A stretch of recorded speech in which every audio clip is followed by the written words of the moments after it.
It is time.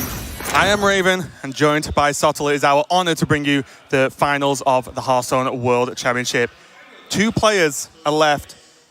A year at least of hard work has led to this one moment. And now I think you could see it when they walked out that this means everything. They look exhausted before they even started. And that is not just sheer being tired, that is realizing what is on the line for each of these players. Yeah, I feel like Hunterace in particular is just hour by hour, series by series, game by game, just descending into this shriveled husk version of himself. Like, can someone get that boy an ice cream, vanilla or pistachio, please? Or both. He needs his life force. he does seem to have so much taken out of him. Viper, I think, looks fairly normal. He's a very stoic character when he plays at the best of times. He definitely hasn't shown too much emotion throughout the tournament. But Hunterace, I think, has had the slightly more rocky road to get here as well, with some real kind of back and forths and tempo swings and ridiculous outcomes in a lot of his games. So we'll see if he's got it left in him to play another series at the level that he demands from himself. Yeah, and that is a high demand. Speaking of the roads to get here, not only just in this tournament, but to get to this tournament full stop, Hunterace came through with the highest point earner ever, basically, for this tournament, and managed to go through that way. And that required a year of straight hard work, all the tour stop grind, all of the actual ladder grind, everything possible to get to those points, and he couldn't make the cut through playoffs. It never worked out for him. Whereas Viper made it to a championship, qualified through that, and then has moved on and progressed. Want to continue doing well for the rest of the year, of course, but that is how he got his spot. Hunterace had to work consistently, non-stop throughout the year. And Hunterace also has a history with this. When he's brought slow decks to long, grindy Swiss tournaments, he has often said come round 4, round 5, round 6, that he feels he's exerting so much mental energy on playing these decks that he's not then playing optimally, you know, hour 6, 7, 8 into the tournament. So we'll see. This is a marathon, not a sprint.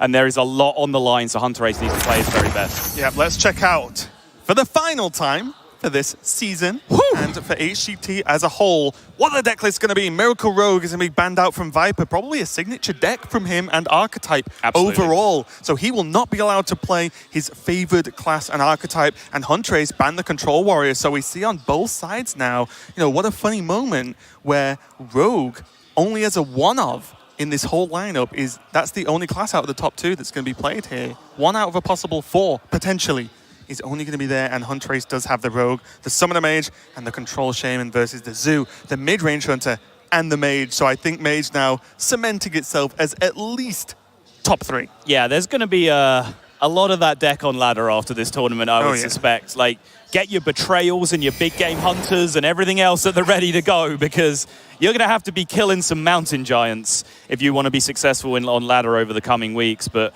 yeah, for me, question mark decks. We've talked about it a lot. It's a nature of this tournament being so close to the set rotation that a lot of these players have one deck that they're not entirely happy with.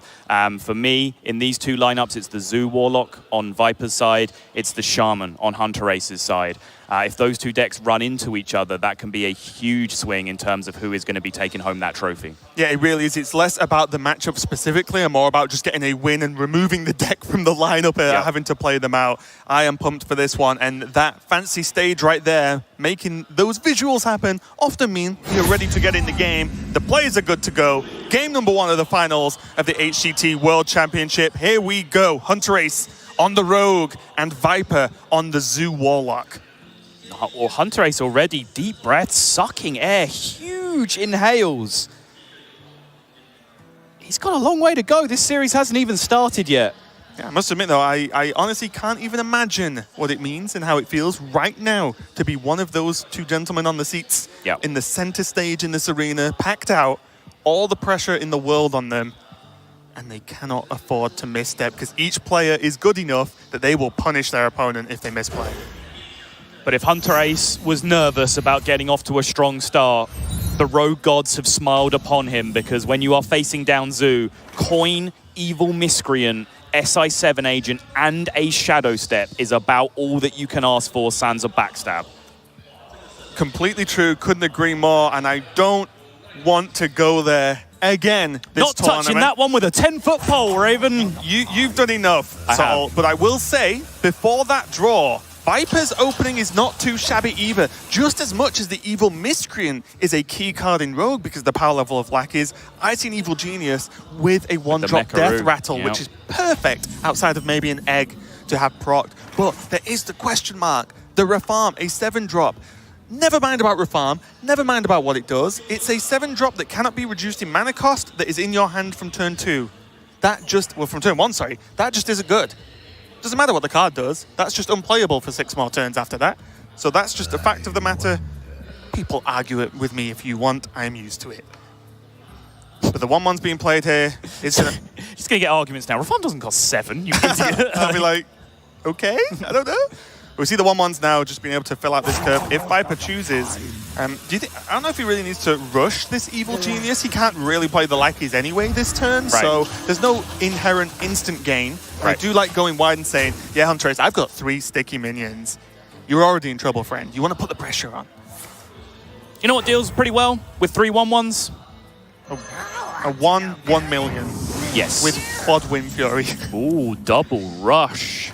Okay. 2 damage lackey and rush lackey are probably right up there with the spell lackey in this matchup, I would say, just because it is so board-centric, so tempo-based, and those are the fantastic lackeys for achieving tempo. I think as long as the rogue has the minions, though, right? You know, as long as there's something to combo them with.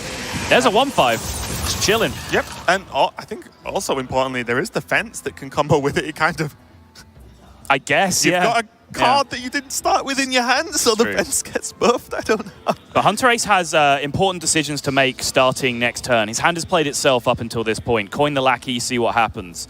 Now he has to decide, does he want to shadow step the lackey and go digging for more lackeys and go for the 2 damage and key spells like Fan of Knives off Ethereal Lackey to try and get him over the line that way? Does he want to go the SI7 route where multiple shadow steps on a SI7 can represent so much board control for Rogue in this matchup as well?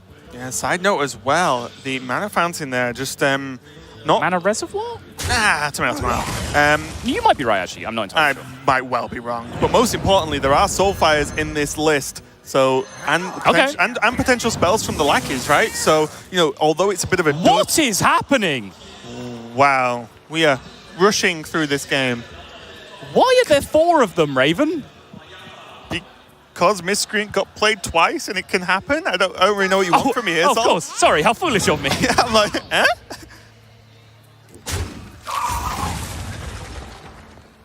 Here comes lackey number 2 of 4. What do you do with it? It's just... The Russian +1 isn't doing a great deal. I mean, it's removing 2 minions when you keep chaining them together. It's fair. It is something versus Zoo, and removing the minions is pretty key. You talked about the power of Hunterace's Rogue hand right now, but bear in mind there are no backstabs, there are no Fan of Knives available. Also, does Hunterace even play Fan of Knives? He does not, right? No, he doesn't. So there's no backstabs, and I think most importantly, there's no, say, prep for the raiding party to really get things cooking. He does have Corsair and the Pick, though. Yeah, I think with Pick and 1 Corsair already in his hand, like the necessity of casting raiding party anytime soon this game really does go away. So I think he can, he can live without a prep for now.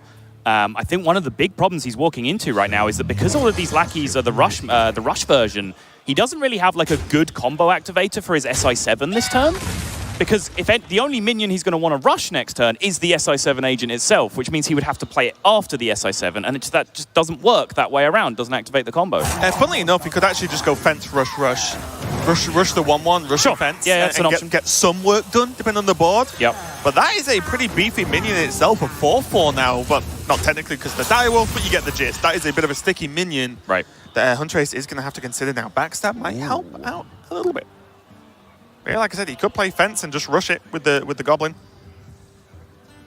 I think this Direwolf is actually priority number 1 for me right now. 4 damage on the board, and it's only going to continue to stack. We saw what a Direwolf being left on the board can do. So many options. In terms of just positioning of minions more than anything. Absolutely, yeah. Blood and plunder. You're going to go for the biggest minion first, mainly because the Pick lines up extremely well with it. Get that Corsair down, but the Corsair is just already dead. And I just said, we've seen what 1 Direwolf can do. What about 2 plus a Grim Rally? That's so much damage. And that enables a one singular clean trade for this Dread Corsair to die with this Argent Squire. Yep. And then the buffs keep rolling. He and can then even Grim Rally, why not? cheat the Direwolf Conga line here as well to push out some even more damage. Hunterace looking cooked this game.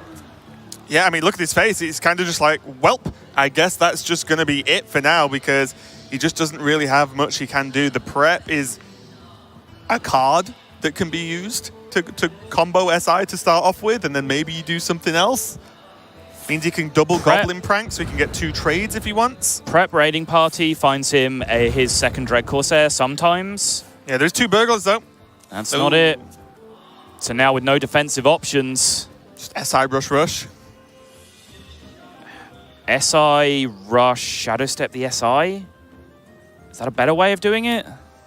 It leaves less minions on. Oh no, because the rush the rush will die, right? It's just 2 different ways of doing the same damage. You're right. Wait, oh, he could Shadow Step, replay, swing, replay. Yes. I don't know if that's better, subtle, but it's something he can do, is all I'm going to point out right now. It allows him to not take the damage on the SI. He takes 3, goes down to 5, and then he SIs the other 3-2, and he's alive by 1. Yep. Hunterace not happy. Can't blame him.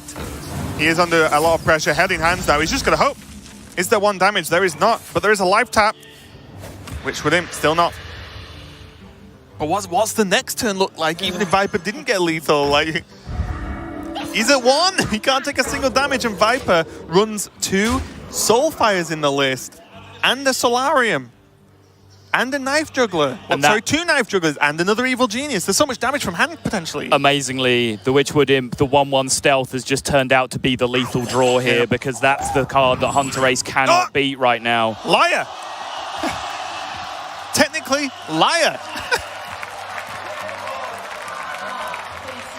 So he pokes the Argent Squire, he backstabs the Flame Imp, and he equips the Explosive Trap. Yep, pretty much what he does have to do there. So let's take a look now. There is a way.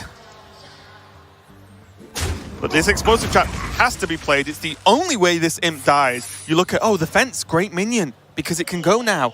Doesn't matter, it can't attack a stealth minion. Now Viper, just gotta consider this carefully. Another Witchwood Imp. Does he just go in and play Reform? Taps. I assume this interaction happens simultaneously, where the minions both die before the extra health is given? I believe so, but I'll be honest. Not something I've run into too much right now. Hunter hasn't been playing traps. Well, let's find out. Yep. Yep. Passes all the health over for the Voidwalker. It does die, though, with the rush, Goblins. There's a Vis. No way. No way, Raven. My next question. Yes, there were taps for lethal. Yes. Was it just okay to drop a massive minion? Yes. I think it was definitely a justifiable line that turn to just drop the huge minion and threaten lethal. Weapons cannot be used to kill it. You have to keep in mind that Viper's dealing with an unknown secret though there. So he didn't have the knowledge that he was about to play into Explosive Trap. Magic Carpet is air. And now Viper has decision time again. Life tap to find lethal, or just play the huge minion. And the problem now is the board is wide enough that it just kills it. Well, one juggler. He's going to go looking. This is everything. That's nothing. He might be dead. Waggle pick of this coming out from Hunterace. That's absurd. That is ridiculous, Raven. Hunterace looked ecstatic that he could win that game. Look at him now. Full zoned, full focus. Okay, he got this. Viper, on the other hand, the hands came up, the glasses flew to one side, and Viper, I believe, now is shook, and I do not blame him. I would probably not be able to play after that if I was Viper. And that is just game number 1. The sequence of turns. From the point where the Grim Rally turn happened, Hunterace was dead. And then he found a way to gain a second life. SI7 Agent 3 times to clear the board with Waggle Pick, leaving himself alive at 1 to the remaining Flame Imp. And then a discovered Explosive Trap that Viper played his minions into, leaving only a single Void Walker in play, as he was just disrespecting the explosive trap, an unknown secret looking to secure lethal for himself. Absurd game, ridiculous, nonsense. Game number 1. And I'm going to go back again, right? I will talk about Rafarm. Rafarm could have been played and wasn't. The benefits, it's a big dude that weapons cannot be used against. Yes? Downsides, Sap, yes, very much behind at that point. And plus, your taps, instead of me listing a reel of cards that could get him lethal, no longer Clunky because idiots. legendaries. Yep. So I am not saying Rafarm should have been played, blah, blah, blah. It's a talking none point. of that. Yeah, it's it was definitely a hard decision because, again, jugglers would have been big. 2 Soulfires, a Solarium to dig even deeper, Evil Genius onto a minion to get a Lackey to deal damage for the 2 damage, or maybe even a cheeky 2-drop, you never know. There were many taps that would have got him there, but they didn't. Game over. 1-0 to Hunterace, we're moving swiftly on. Let's get straight into it. Now, it's a Mage Mirror, and if you thought the Rogue versus Zoom matchup just got funky, welcome to Mage Mirror. It's either going to be explosive and end very quickly, or we're going to go down a funky road again. Yeah, this mirror match can be a real clown fiesta, to bring it all the way back to, like, what, 2017 Hearthstone lingo? We're rolling back through the ages, because the chances that one of the players in the double Mountain Giant, double Book of Spectres deck don't get to a Mountain Giant early in this game is so low, right? Like, one of them almost always does. If one does and the other doesn't, the game is just a snowball fest. It's just over.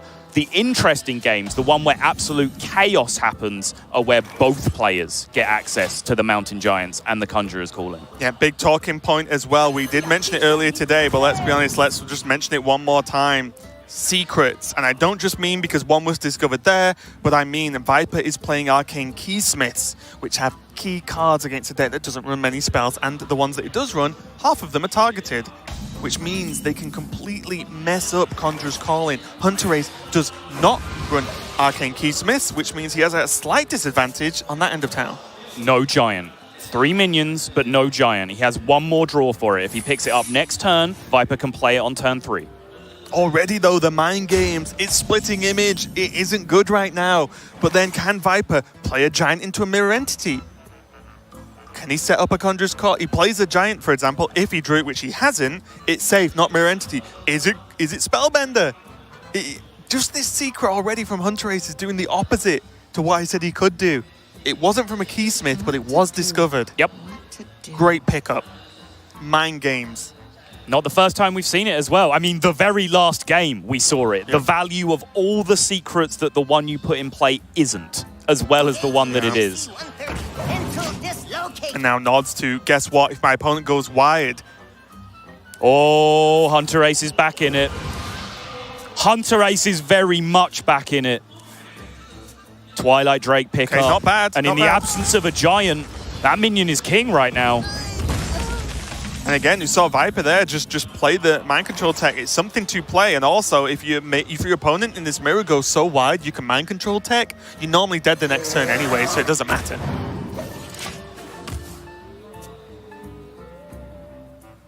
Wow. What did I say about the chances of neither player hitting a Mountain Giant? Slim. I'm not doing numbers, so already low. Viper just... Both players just need to take a breather. Puny 4-9. Yeah, what a wimp. But again, we talk about concealed hidden information. Double Messenger Raven in Viper's hand. It's maybe not as powerful as a secret, but it's still something. It could create extra minions that have a huge impact on this game. He could get his own Arcane Keysmiths. You never know. I do think Voodoo Doll hero power is a great test for some other things as well. Or you could just Voodoo Doll... No, you couldn't Voodoo Doll pass. I think you just chuck it out and start pushing damage. I guess you test for Vape if you want to run a 410 in. That kind of sucks. Yeah, if you're making that play, you attack face first, right? Yeah, because then if you proc Ice Barrier or Vaporize, then you've learned extra information about the turn and can reassess. I mean, the natural turn that I want to make is just Fire Tree and Messenger Raven, but both of those cards replace themselves in the hand, and Viper has a full hand right now, and he needs to draw a Mountain Giant, so... And also, it just removes levels of shenanigans. Viper considering the attack. He's only got a few seconds left. He goes for it. More knowledge. Knowledge acquired with 0 loss. Yep. Very, very good play there. He is now down to Counterspell, Spellbender, Splitting Image. Yes. The 3 worst ones, you could argue. Yes, exactly. It's like the 3 worst ones for Viper. Yeah. Viper, I'm afraid we've got some bad news. Yeah. It's one of the good secrets. Yeah. But Hunterace does not have a powerful turn, and I think most importantly, Viper has a coin. That's all. Sure does. He can test for Counterspell safely with coin. If it's not Counterspell, he can Astromancer and gains more knowledge. If it is Counterspell, he could just do some other stuff. He could double Raven and kind of be okay with it. Because he knows he's not going to get punished any other way at that point. He's not aiming any spells at anyone, so he's safe. And maybe it's not a bad thing that Viper doesn't have Conjurer's Call in, because he's not thinking about whether it's going to ruin him to play it or not. Sounds backwards, but it makes sense if you don't think about it. Ziliak's pass. Unity, precision, perfection. Okay. Ziliak's no attacks. Hunterace choosing to hold on to both his Voodoo Dolls in hand right now. Maybe just trying to get some value out of this Splitting Image while he can, playing the Taunt minion. It's the most power he can put into play in a weird way when you think about it, right? Because the Twilight Drake attacks into the Ziliax, and so a further minion comes out. There's some knowledge. No Counterspell now. Sorry, just to interrupt. No, but this is... Second time this tournament, I believe. But this is important because this is exactly why he made this play. He was scared of Coin Astromancer, so he wanted to make the play where if Coin Astromancer happened, he had the most power in play in that eventuality. My next question is, Saul, was the attack always needed there? Honest answer, I think Viper assumed it was Spellbender at that point. Okay. That would be my hand on heart guess on the situation. Because obviously, if your 4/4 should be bigger but isn't, yep, and then you know it's not all but 2 secrets, yep, and one of them could make a second Ziliax for your opponent to effectively get charge on. Well, now Viper's safe in terms of conjuring. Could he Fire Tree for conjurers? God, these hands, they're both just locked and loaded and ready to go and just waiting for a Conjurer's Call off the top. What about, honestly, Fire Tree, and then you could just play Rabble Bouncer and continue with your life? There's enough stuff to Conjurers right now. That's conceding a lot of tempo on the board, though. Playing a 2/7 here. I see a vision in the flames. Nice, Barry. Oh, does he play the game again? Hunter just plays the secret and he's like, how does this feel, Hunterace? And they realize it's Iceberg and he's like, oh, that's okay. Yeah, this seems superior to playing the Rabble Bouncer. I think, honestly, just playing the Mountain Giant there seems superior to the Rabble Bouncer to me as well. As huge as it is for those Conjurer's Calling swings, I think the Rabble Bouncer was just too low tempo. It would pass too much initiative back over to Hunterace. Speaking of tempo, Scaleworm is available for just a kill on this Twilight Drake. Really the only fearful minion that's left. However much you can say it's fearful, but out of the two. But is there a good follow-up, though? Is the real question, isn't it? I don't really see it. Would he have a Voodoo Doll and then play Scorcher? I was just looking at that exact play, and it's very bizarre looking. Because I do want to point out as well, like, the Voodoo Doll to answer a Giant often doesn't work in this matchup because they never just have one. Right. And you can't double Voodoo Doll Scorcher on the same turn, which would be sick, actually. What to do? I don't really see anything better that leaves anything reasonable on the board. The Scorcher does beat up and make the 2/2 pingable the turn after, even if Scorcher gets dealt with. This is just hit trade and the Twilight Drake still lives. Yeah.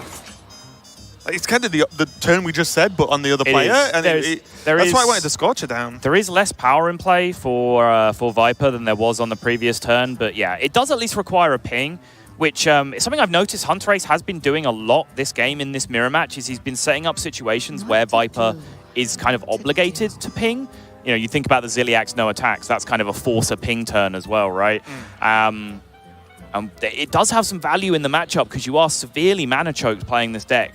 Everything is so expensive, and you want to play cards together in combination, which often demands all of your mana allocation. What do you think of a double Raven ping? Obviously, depending on what you draw off Raven, of course, but it's very mana efficient. You do go wide on the board, but the 2/2 goes away anyway because of the trade. Yeah. And your hand size stays the same, so Mountain Giant can stick. Right. It's still for cheap. Obviously, depending on what the first Discover minion is, you know. Oh. Okay. It's got to be Spare Khadgar, hasn't it? I believe so. Or even Pyromaniac, if you just want an extra chunky-ish minion. You're not wrong. You know what I mean? Like there you just go. Play it now, yeah. It's 3 mana. It's very It reasonable. swaps out with the Raven, right? Yeah, you're right. I totally dismiss Pyromaniac. To me, like, that's just the Odd Mage card. Yeah. And if you're not playing Odd Mage, it's unplayable. Like, it just doesn't work. Are you saying Pyromaniac didn't go to Hall of Fame with the odd cards? Right, yeah. But yeah, that's absolutely... He needs to draw Conjurer's Calling now, right? So a card that says draw a card on it that he could play Fits that in with your turn curve. is just absolutely perfect for him. For sure the right pick. Blizzard, very high value. It does stall, and maybe one turn is enough to flip the board in your favor. Yep. I don't see anything better unless he wants to just scorch the 3/4. But Blizzard seems good to me. Astral Rift, I think we can throw in the bin. You don't need random stuff, you need the stuff that's actually in your deck to win the game. Just go for the Blizzard. Oh yeah, the Twilight Drake was on 2 as well. Okay, Blizzard's clearly the pick in my opinion. Actually didn't realize the Drake was on 2. Okay, empty board, but Viper, your initiative, friend. Oh, you say that. The secret mind games. What a wet noodle fight of a Mage Mirror. Just no bombs all the way into turn 9. This is insane. Viper's hand just looks so much more gas heavy right now. Next question, Saul. How and when does Ysera even get played in this matchup? How about... See, welcome to my world. I think you just followed my exact thought pattern, which is scary in itself.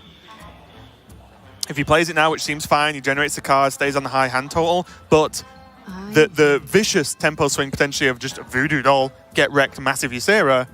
Well, worse than that, he ends the turn at 10 cards again, and then potentially burns his Conjurer's Call off the top, which is the one and only game-winning card in this matchup.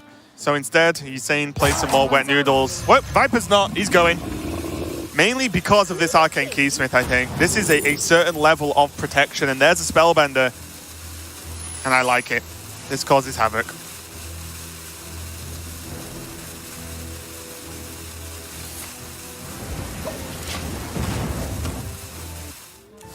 The 1 damage, if you're wondering, if you're wondering about the ping, this matchup's just fair, Sol. If you're wondering about the ping, it's mainly because, yes, Hunterace probably puts a 2/1 into 2/2, but 1 damage to face on full life does not affect this matchup in any dramatic fashion. And here's something that you do have to look out for with the Spellbender tech in the mirror, which, you know, we'll go back to the basic level first because we haven't really covered it. Spellbender, the only real targeted spell naturally in the deck is the Conjurer's Calling, which, as we say, is the game-winning card. So if your opponent has a Spellbender up, you try and Conjurer's Calling your Giant, it diverts, you just keep 1 Giant and it splits their Spellbender minion instead. The way you can use that to your advantage is in combination with Mind Control tech. Right. You can, if you narrow down the secrets to a Spellbender, you can save up for a double Conjurer's Calling turn, where your turn is Conjurer's Calling number 1, Mind Control tech, steal a minion, play the twin-spelled Conjurer's Calling on the minion that you Conjurer's Call, which you Mind Control tech, sorry, which is hopefully a big enough minion to give you a tempo swing on the board. That's something that Hunterace has got to be on the hunt for now. Yep. Tough there as well. People might be thinking Order Lull. But if that was Entity, you can't just give him another Giant, but he could have played Giant, Voodoo Doll Ping. But he had to play the Voodoo Doll first, which messed up the Giant mana, just to point that out. I can imagine the chat as we speak.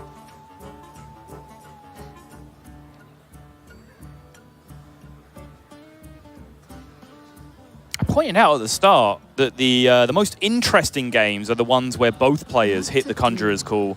I neglected to mention the games where all 4 Conjurer's Calls were in the respective bottom 10s of both players' decks, because I've honestly never seen one. I didn't realize this was a possibility. It's weird. Now is this the Ysera turn after seeing a doll? I think so. I think this is way more reasonable now. You've seen one doll, fine. You're not under that much pressure. There is a mystery secret down that your opponent has to think about as well. Although he knows it isn't Entity and that's it, right? Because all he's doing is play Voodoo Doll Ping and play the 3/6. So Entity's out the window. Oh, sorry, he didn't ping, he played the 3/6. He's out the window and that's about it. Now, There you go. no More vape, info. no ice barrier. Twilight Drake, Voodoo Doll Ping. Looks good to me. And now the worrying point is, as you quite rightly called this one a bit of a wet noodle fight, well, Hunterace has more noodles, so he is kind of winning at this point. If he can just keep pushing with these minions and Viper doesn't really have an answer, which he doesn't at this point, then he'll win. How can Viper possibly have 10 cards in his hand with 11 cards left in his deck as Summoner's Mage and not have a game-winning play available to him? Like this. Yes. Nightmare might come in handy though for some big trade-ups, if and when required. And to check for a secret maybe as well. It's also a reasonable combination with the Conjurer's Call, right? Like, if you've sentenced your minion to death anyway, you might as well split it open into 2. Yeah, that's true. Okay, well there's a Rabble Bouncer. Not sure if the Sneak's quite ready for this matchup. Not sure if that's his main job. No. It's more of a part-time job. But and now we've seen both players just say, yeah, I guess we just play the 8/8s. The Noisemakers. Nightmare could come into play now as the answer to this giant. Flame Strike 2, very, very effective here as a board clear. So the sequel to Flame Strike. Flame Strike 2, Electric Boogaloo. I get that reference.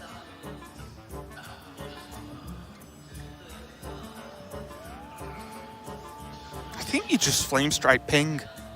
I feel like right now, the game is a race to Conjurer's Calling, 100%.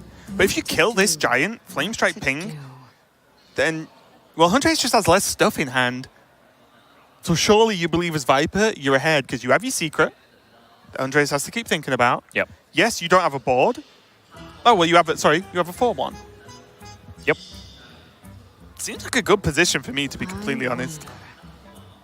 He could even just play the... oh, no, sorry, with Ping. I'm okay with it.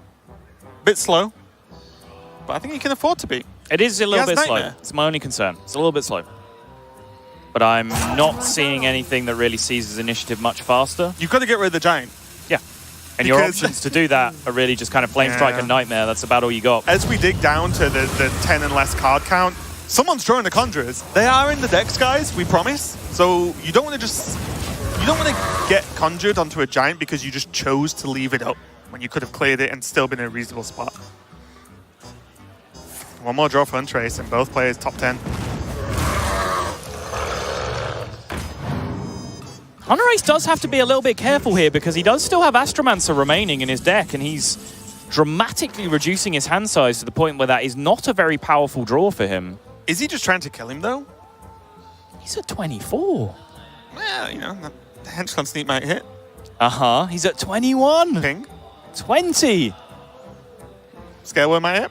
16. Do that all over again a couple of times and you're there. My issue is, can you afford to effectively pass? No. So he's got to do something. I know. You just feel bad about it. Yeah, it's just one of those situations where you're just illustrating the sadness of Hunterace's current situation. Viper has somehow, kept parity with Hunterace here while maintaining a hand full of cards. Hunterace has had to spend every resource available to him just to stay in this game. I wonder what Viper's mental count is of the minions left in the deck, because I like this play because he can Aragorn Book of Spectres next turn and get even further ahead in value. Raven, it's here. both players down to 10 cards, and we see the first Conjurer's Calling. But Conjurer's Call, Spellbender, 4 minions on the opposing side of the board. Mountain Giant in play. Stealable with Mind Control tech. What's funnier is that seems quite far-fetched. Hunterace has won more far-fetched games than that. Take a look at the previous game of this series, for example. Here we go. Let's see. There's the Spellbender. There goes the Spellbender. There is 1 minion. Psych, there is 2 minions. If this is the 8/8, I am a prophet. Go. Hunterace is taking a deep breath. He's going to play it. And the steal is a 1-1. Not what he was after at all. Factually, the worst steal that was available on board. But he had to go for it.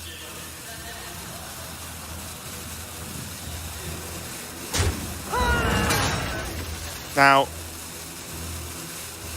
does he have to? Okay, he's not going to. I was wondering whether he had to. Felt like Conjurer's Calling a 4-drop. No way. He does it without Khadgar, which is obviously important. Exactly. Oh! Here we go. Hunterace, you had your shot. You won a 1-in-4 brawl to steal a game in the last series. You had a 1-in-4 mind control tech to do the same here. You can't win them all. These things tend to even themselves out over time. Hunterace just saying, come on, give him to me. Now, the key play, and I'm going to ask you the question, Sol. Depending on this next draw, is Hunterace Conjurer's Calling that Khadgar? What? For Doomsayer. I mean, I'm sorry, Sol, but I don't see a better play. Does he just have to? And he only gets 1 because the board's full. Unless he can clear something off, right? I like Viper using the second one here. Firstly, for the reasons you mentioned, only 1 space on the board now for Doomsayer. But secondly, Hunterace does still have Mind Control Tech, Conjurer's Calling swings available to him. So Viper needs to blow past that possibility so heavily with his own board state that it kind of removes it from the equation. He's going to check the Discover first. And a miss. Those do nothing except lead to Hunterace's death. He needs to go to the Conjurer's Calling, right? Literally no other play. Calling for Doomsayer.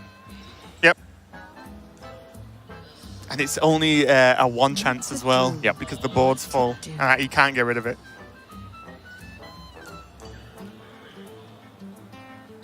Yep, there's the prey. I'm pretty sure, if I know Hunterace knows, and here we go. It's a small chance, but most importantly right now, it's a chance. He's going for Doomsayer. He has to. Let's see what it is. And by his face, it's a miss. That does not look good. That is Crystal Smith Kangol. Hearthstone UI! Come on, you ruined that moment. We had Hunterace's face to go by, but Viper is going to even this series up 1-1. And again, another game on the edge of our seats. I'm sure the whole crowd here is on the edge of their seats as well. This is just frankly intense. That was one of my favorite moments I've ever had casting Hearthstone. When Hunterace picked up the Conjurer's Calling and pointed it at the Khadgar, and everyone in the audience recognized what was going on. Yeah. There was just a, oh, that just ran through the room. It was superb. We see it. As a collective audience, we knew what the play was, and so did Hunterace, but it wasn't to be. And Viper may have just fallen asleep. No, he's okay. He is fighting back here, evening it up, and I think after those 2 games, these players need a little bit of a breather, and you know what? So do we here on the desk. Don't go anywhere, guys. This is the finals of the Hearthstone World Championship. We'll be right back with some more Hearthstone. Hello! Hunterace versus Viper, the final showdown of the 2019 HCT World Championship. This is a spicy one. Both players evened it up 1-1 now. And Hunterace finally taking a loss with that mage, which I believe is the first time in this tournament he has lost with that deck. So very, very impressive run so far, but both players honestly looks neck and neck to me, Sottle. Yeah, I would agree with that assessment, primarily because both of the decks that I called out as potentially problem decks in the lineup are still needing to get a win on either side. Shaman and the Zoo from Viper's side. Neither of those decks are going to make an appearance yet again. If we've got our queue information correctly, it's going to be Hunter going up against the Mage again from Hunterace. Hunterace doubling down on this Mage pick. clearly a ton of confidence in it. And this time, he's found the boy, the tech, the Hench Clan sneak. Yeah, and I think that was almost a snap full keep there from Hunterace. Because one thing I was just going to point out is I've talked a little bit over the course of this few days of the World Championship here that Hunter, the more I see it, I genuinely didn't really like the deck coming into the tournament. The more I see it, the more I see its potential power level versus Mage. And I feel like it's all about play style as well and what you can really push out of the deck. Because we've seen matches where, for example, Bloodyface just went highly aggressive, went face with a Hyena, and then died, basically, because of the Conjurer's Calling. But if you play aggressive enough, Mage often can't do enough to actually even stem the tide, except that Hunterace has a very anti-aggro based list for his Mage. You mentioned the Hench Clan sneak, but also there's double Sunfury Protector, double Swampoos, and then there's also this sneak double Mind Control tech, the Scale Worms to deal with, for example, Mishas, Huffers, to just get them out the way, a little bit more tricky to deal with, the Scorchers as well, and the Ziliax and the Mossy Horror, which against this style, specifically with all the 1-mana 1/1s, he's going to get some work done. And there it is. The package. Wait, what? I don't see it, Sea Giant. Hench Clan sneak plus Mind Control tech. Hunterace laid this out step by step to us in our interview before this event even started. He said, you play Hench Clan sneak. They've usually got 1 or 2 minions in play. You play it has stealth. They have no options. They can't trade into it. They can't value trade. They can't play minions and then trade their board off so they maintain a size of 2 or 3 minions in play. They have to do one of 2 things. Skip development whatsoever. Great, that's good for me. Play more minions and play into Mind Control tech. Yeah. Great, that's good for me. And even on top of that as well, that is, turn 3 into turn 4 potentially, but also double Scale Worm, a Twilight Drake, and then a Scorcher. So even if that outcome, which is likely, does not happen, oh no, I have 50 other things I could do this turn. Boo-hoo, I'll save my Mind Control tech for later. Now, convenient as well. Lines up very well versus Scalehide played on curve. Yeah. Not so good against a Dire Frenzied Scalehide, though, I will say. Feels weird, though, doesn't it? Because there is coin. Dire Frenzy it just looks good, to be quite frank. Yeah. But what does the rest of your turns look like going forward? It looks a bit meager, at least for now. You'll work them out. You draw the Scalehides. Yep.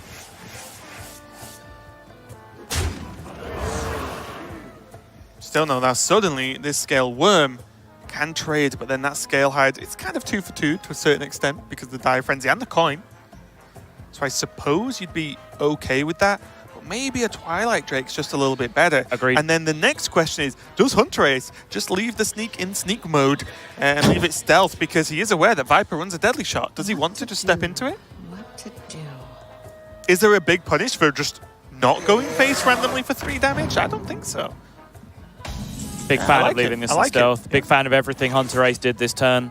No need to panic. You're at 26. That's plenty for now. You know you have this Scalehide covered on the following turn if you need to with Voodoo Doll and Ping. And like you said, leaving that minion in stealth, one of the even further benefits that we haven't even talked about is that it continues to play around Deadly Shot. Hunter's Mark is a nice extra little bonus card that can be used, especially with all the rush and charge minions, just to pick off one big annoying minion like Rabble Bouncer that's just been played. Because in this matchup, you definitely play Rabble Bouncer, just it's a taunt that could stop you dying. Hey, outside of that, yes, Animal Companion's a good card and gives him a strong turn 5 Animal Companion to either Hero Power or the Hatchet, but I think Hunter's Mark might just be good enough along with Deadly Shot. If this Giant into Conjurers just the once, which will be for the next foreseeable turns, is all he can do, then Deadly Shot Hunter's Mark with a minion on board gets that job very, very much done. Yeah. Unless this stealth minion just stays in stealth for the whole game. And then Viper's going to have to find a flare. I think it might be killing this 4-2. You know what? I can agree with that. I can see it. Oh, he's thinking about it. Is like, he's having a good old good. That's his boy, you know? You don't just send your boy out to die. You take care of him. You nurture him. He's literally just another spectator at this point, just sitting on the board. Yeah. But now interesting choices yet again. the decision making is just relentless turn after turn. Deadly Shot kills a 4-8. In an average game of past Hearthstone, you would be more than okay with that turn, except it's one of the lesser of the scarier minions in this deck, as a 4-mana 4-8 may be. Does he need to save it? Can he just play an Animal Companion?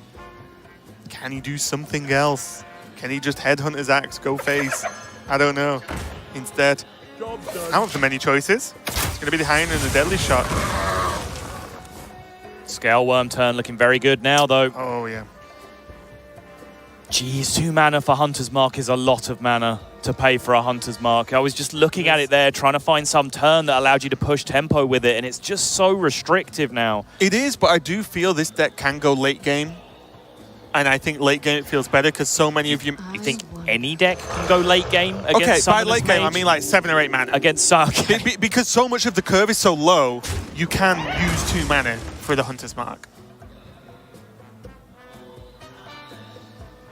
Scale Worm number 1 though, and this is looking fantastic because yes, the face damage right now doesn't really matter if Viper face tanks it, but he will equip a Hatchet and then swing it at a minion and not Hunterace's face, which is worth something in itself. What to do?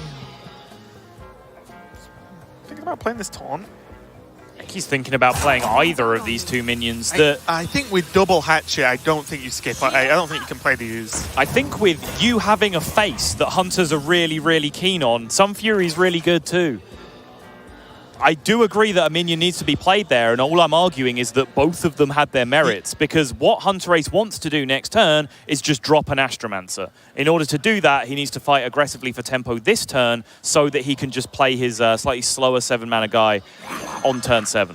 I think my view with this board, I think it's more likely that this one Sun Fury, there's 2 of each in the deck by the way, 2 Sun Fury, 2 Yep. Ooze. I think that this one Sun Fury does a little bit more than just an Ooze, and the Ooze gets a lot more value earlier in the game, I would say.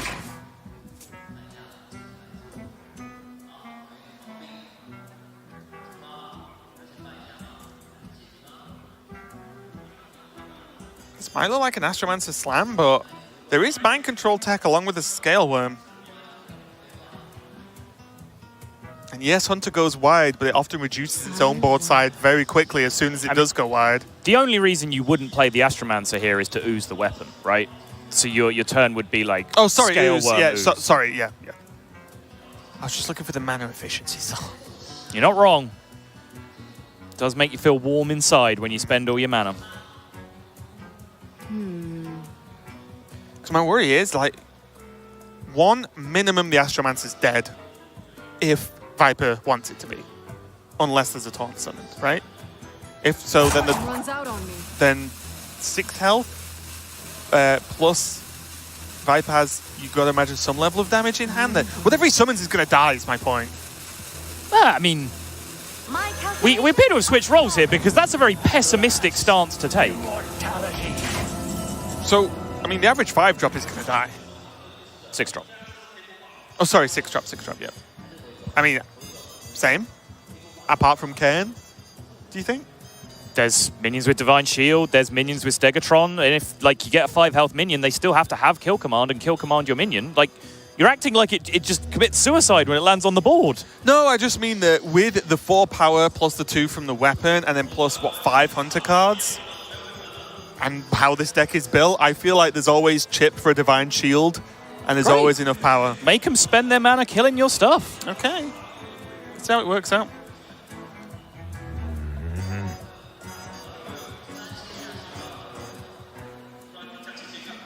Also, just a small note.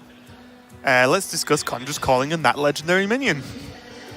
Oh, jeez. Because guys, in case you want to know, it works. We've done it. Yeah, I've done it. Like, we tested this.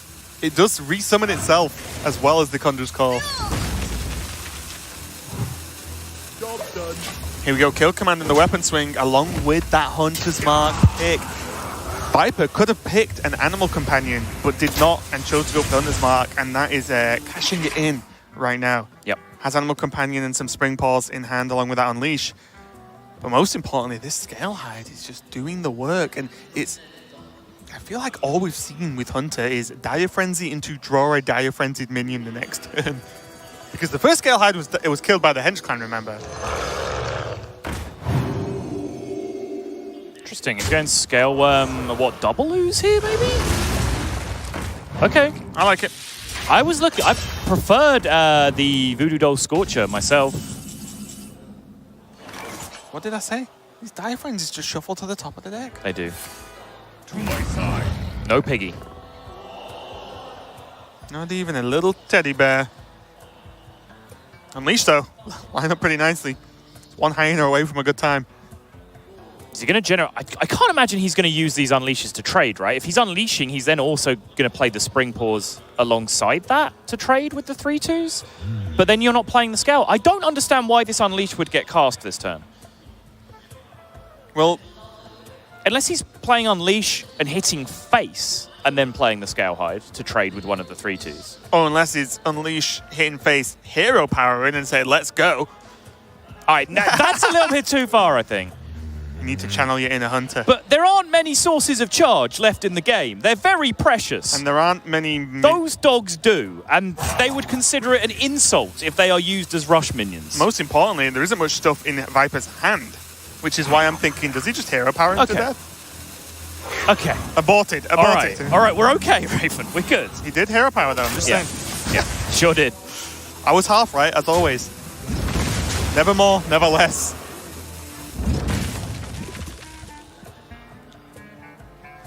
Okay. Aggressive Alex Straza. This looks a little bit better, maybe.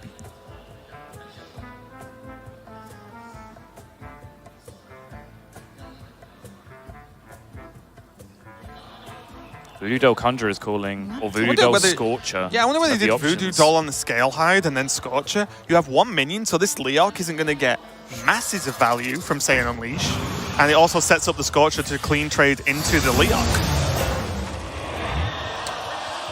Or do that. Although I do think you might Conjures again.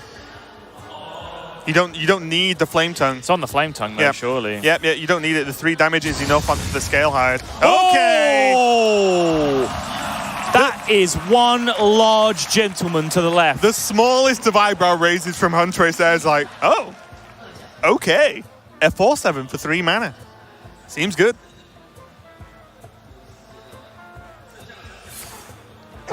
And now my question to you, Sottle. If these dogs are used at least semi-defensively, then how does Viper actually kill Hunterace apart from 8 turns worth of hero power? You can put 4 to face now, and I think he's committed. There's an Alex Straza in Hunterace's hand. This is turning south very, very quick. Viper has a board of 1/1s and he's trying to push damage, and Hunterace has a Dragonmaw Scorcher and an Alex Straza in his hand. Oh, even more so now. He could just play Scorcher with the doll, clean up, and then set up Alex Straza next turn. Is defensive Alex the safest thing you can do this turn, though? Define safe. Not dying next turn. What to do? Okay, let's look. Viper's draws. Zul'jin. And that's... Unleash, Animal Companions, and Kill Commands. Okay. You might have sold me there. Master's Call doesn't quite get it done because he can't draw Unleash from Master's Call to make I guess like a Charging Hyena pushes 4. But again, he can't play a lot if he spends 3 mana on Master's Call. So I think it literally is Zul'jin, which is a 1 out of 20 chance. But if he doesn't do that, he just stomps him, right? Runs out on me. Yes. So you may think. I am. I'm trying to work it all out. Aggressive Whoa. Alex Straza. Kibler somewhere is clapping. The dragon got played, and in the craziest way possible. Spring Paws the draw. And I don't know about you, Sol. Spring Paws a good card, but it ain't that good. That is a lethal setup. What a baller. Most importantly, I want to know as the fist pump comes out from Hunterace, Deadly Shot was used. There's only one in the deck. Even the Hunter's Mark spell generation, gone. There was literally Zul'jin, a one singular card. Second kill command as well, right? He was at 8. There was 2 1-1s still on the board. That's a rough spot to be in. He's trying to kill him now. Yeah, apparently. So Hunterace divined the exact opposite route that we did, that he was not favored if the game kept stretching on, that he was not going to win if he defensively Alexstrasa'd himself. He said, you don't have the outs. The math says if I Alexstrasza you in the face, I win more than I lose, and I'm just going to take that right now. And honestly, like the moment you said it, I'm just thinking about, I said defensive Alexstrasza. It just put a lot of pressure on, your opponent's got 1 draw. The problem is, the longer the game goes on, your opponent has 2 draws, 3 draws, 4 draws. The second they play Zul'jin, I think Hunterace just loses. But your opponent has 1 draw, and then you hit them for 16-ish damage. Then they have 1 draw, and then you hit them for 16-ish damage, and they're dead. Yeah, I guess. It's real close. The only thing I could think of, for example, is a Master's Call into the Rhino Hyena with an Unleash, draw the second turn. Both Unleashes are gone. True. I like the play, so I'm not going to complain too much, but it was definitely interesting. I think all analysis aside, it was an incredibly brave move, and it was incredibly exciting, and it's led us into a position where Hunterace, the global points leader, the man who, at least for the first 6 months of this year, was being lauded as almost universally the best player in the world, now stands on the precipice of a Hearthstone World Championship to go alongside that. Yeah, and I agree. Huntrace was talked about for a long time, just the best player. There was no real question. And now, huge downgrade. He's now in what? Top 2? Top 3 arguable best players in the world? Yeah. Oh no! Yeah. Like, what a shame. And if he cements this win, he will be undisputably the best Hearthstone player in the world, and maybe the best Hearthstone player we've ever seen, to be completely honest. I don't think anyone's quite done what Hunterace has done if he takes this victory. Players, the very best players in the world, when last year's HCT points race system was announced, the majority of the very best players in the world said that achieving 3-star Masters was impossible and that no one would do it. Hunterace did it with months to spare. Yeah. Months and months to spare. Incredible. And this kid's not an old-timer like us either, Sol. He's got many years ahead of him. He does. He will probably only get better at this point, and it's generally scary but very, very exciting. But Viper isn't going to roll over. Viper has fought very, very hard to get to this point. He is in grand finals of the most prestigious Hearthstone tournament that exists.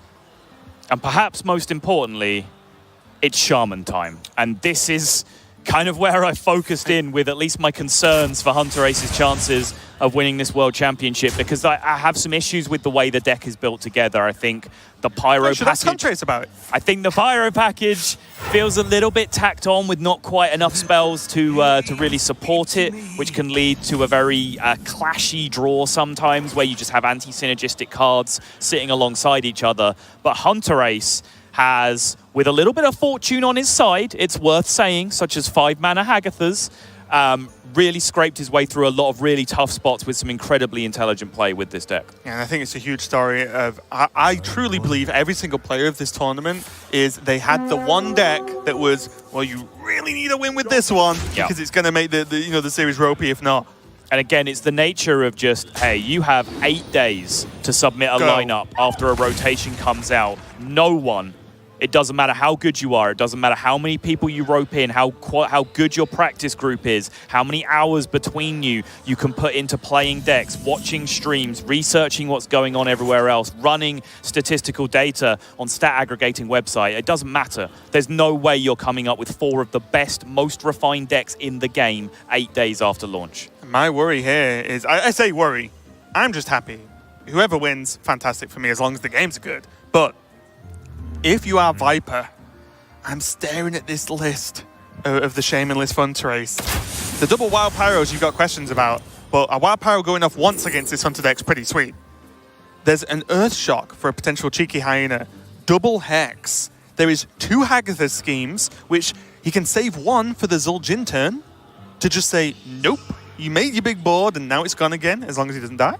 There's a Zilliax, 2 Giggling Inventors, a Hagatha the Witch, as well as Swamp Queen Hagatha for maybe more healing or AoE, and then 2 Walking Fountains for even more heal, and then a Shudder Walk to top it off and do it all again. We saw the power of Shudder Walk in Hunterace's last series to get into the finals.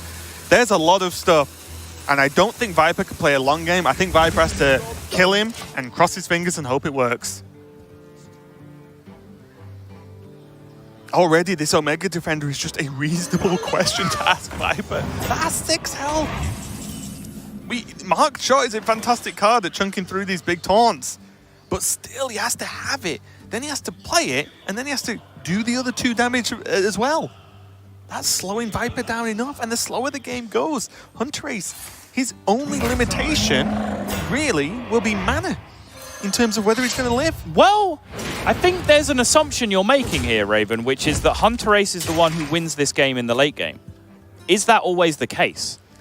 He doesn't have a card in his deck that says, I win the game. They can drag this out for as long as they want, and if they get to the position of stalemate, Viper has Tundra Rhinos and Dire Frenzies. My question is, does this matchup mirror the Control Warrior matchup that we've seen this Hunter deck be so successful in? The biggest thing for me is the Giggling Inventors, the Hexes, the Earthshock, and the Shudder Walk. Because, cool, make some big stuff. Enjoy punching through 4 Giggling Inventors. Yep. Like, how do you do that efficiently? And then the second Hunterace gets a second, Scheme, all dead. Doesn't play Death Rattles. It can't come back onto the board. It has to just have more stuff. And that's my worry. And the fact that there is a straight, flat answer to Zul'jin is a big deal in the form of a Hagatha's Scheme, if Hunterace can hold on to one. Yeah. Because unless the role is unleash against the board with like Huffer, Leok, whatever, then Scheme, try again, friend. I'm not an expert at this matchup. I'm not an expert in any matchup at this moment in the meta game. I'm going to be completely honest. I know what I know, and that's about it. But there are answers, and there's a lot of healing. But I will say, Viper, double kill command and a pretty decent sized board. I'm not saying it's not doable. I'm just saying Viper has to do it in one punch.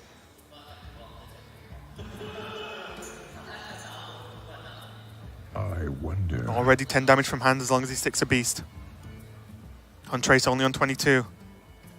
I might have to think about whether Hex or even Lightning Storm is going to be good enough. He needs to bridge gaps. He needs to get from here to Giggling Inventor to Walking Fountain to start climbing back into this game. So then do you think maybe just an early Hex plus maybe even an Earthshock on the Misha, Hex the 5/3, just so he can play Giggling Inventor the turn after? Yeah. He doesn't want to be overloaded. Because that's why I was talking about, like, the restriction is mana for me. That's the restriction on Hunterace in terms of winning this game. If he gets caught, overloaded, or just has too much big stuff he needs to do together, Viper kills him. Hunterace head in hands.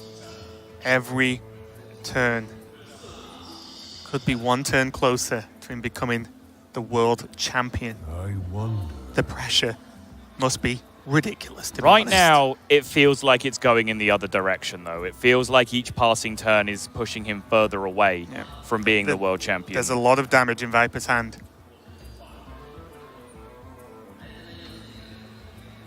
He can put him to 8 this turn if he wants. He almost certainly shouldn't, because he could just play an Unleash the Beast, kill the 3/2 and push damage. Don't see why not. Get it in the pool. He can just play the Shimmerfly as well if he really wants. He can save that for other like cute things like Tundra Rhino, Hyena, Shimmerfly. But still, the options are there. He'd go for Marked Shot instead. And that is Pretty weak options. 2 mana, draw a card. What? Yeah, it might be. Ooh. Huh. Was Explosive Shot ever a heads up for the Giggling Inventors? 1 card, remove Divine Shields, kill the 2/1? I think it's worth thinking about, yeah, but when he has Unleash the Hounds in his hand already, probably not the biggest deal. No buff, though. So you can pick the shields, but not cleanly kill Yeah, the one. but, you know, picking the shields is what Explosive Trap does anyway, right? Like, if you don't have minions to trade through, then it just takes the shields off. If you do have minions to trade through, then taking the shields off and doing the 2 damage is the same thing anyway. Wait. There's no way you commit damage. No. Okay. What if you just hero power and he doesn't kill a beast I wonder. and heal?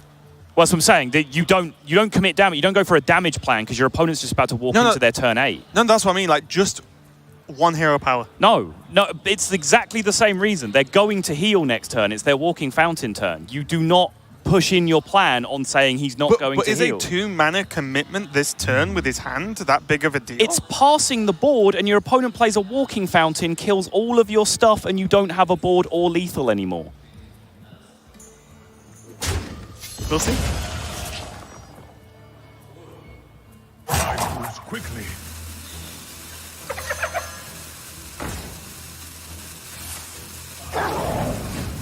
Gonna go for the deadly shot maybe to open some stuff up. Trade off this one, deadly shot, maybe get the divine shield. If not, you can still kill it. You got it. Nice. Viper, this is an, I think, insurmountable amount of pressure. That is an enormous push now from Viper. And there's still trip kill command. And the Hex from the previous turn, by the way, we were talking about how through combination of Hex and Earthshock, there are actually 2 different ways to do it. You mentioned one, and I was about to say, no, wait, you do it this other way, but they both worked. If you use both Hex and Earthshock, you could have cleared out both the board, and there would not be a Taunt Frog hanging around on this board anymore, which can make all the difference for your Walking Fountain turn. As it is, the Earthshock that he has remaining can be put to good use against this Scavenging Hyena, but it's just going to be a Walking Fountain turn. I want to throw it out there. From Hunterace. Ancestral Healing is clutch. It is. It's Frog buffing the Hyena. Just a 12/7 Scavenging Hyena. Does he? Oh. Wait. Does he track for the deadly shot? Will that be enough? Tracks 1 to 8, deadly shot goes to 5. Hero power. No, it's 19, right? One off, yeah. I just wanted to check because the deadly shot that was played was not his natural one. I wonder. Was it really? Okay. He took it off thingy, right? Okay. I think. How many mark shots has he played then? Because he must have taken a kill command off mark shot as well, and the flare isn't in his Wait, maybe it is. I'm so confused right now. It's going to be double kill command. Not going to let Hunterace get any more healing, which is the important. It might look like overkill, but one, he does more damage with the Hyena anyway. Yeah. And also, it's just no more healing for you. Hunterace is down to 6. Viper has a kill command and a hero power, which is 5 without a beast. He can do all that anyway because of Tundra Rhino. And Hunterace has to do something magnificent. He can Earthshock Hagatha. He can Earthshock Walking Fountain. He has multiple phenomenal things he can do this turn. And then if the second he stabilizes, Shudderwock's going to be a big deal. But then so is Zul'jin. And there are already 2 kill commands in that Zul'jin, with a third waiting in the wings. But if you can Shudderwock first, it means that he summons, the extra minions, right? Giggling Inventors for extra targets, yeah. Gonna go for the Hagatha, puts him to 11. So there's what? There's 7 right now with just Tundra Rhino, kill command, hero power. Oh, yeah, deadly 9. shot. Yeah, he did. Oh, Shimmerfly. Ah, gotcha. Yeah, I knew it was something. And there's the big Rhino. Dire Frenzy's going to be used. It's a similar amount of damage, or close-ish, to the kill command, but most importantly, front load damage now, kill command for later. How big is this second Walking Fountain? Such a huge heal for him. Oh, should he have ever played the Pyromancer first? No. Purely for Ancestral Spirit or the Ancestral Healing? Well, he can still use that now if he gets it off. Yeah, so I mean, play the Pyro because you might draw a higher cost spell that does something. No, you're playing the Fountain this turn because you want to heal. If you don't heal, you're just dead to burst from hand. So you play the card that you're definitely going to play first. You might pick up a double spell, a 2-mana spell like Ancestral Spirit or Earthen Might, which is better to use on your Walking Fountain than playing the Pyromancer. I guess, yeah. There's like Witch's Brew, and then you could Hex it, for example, maybe. But yeah, okay.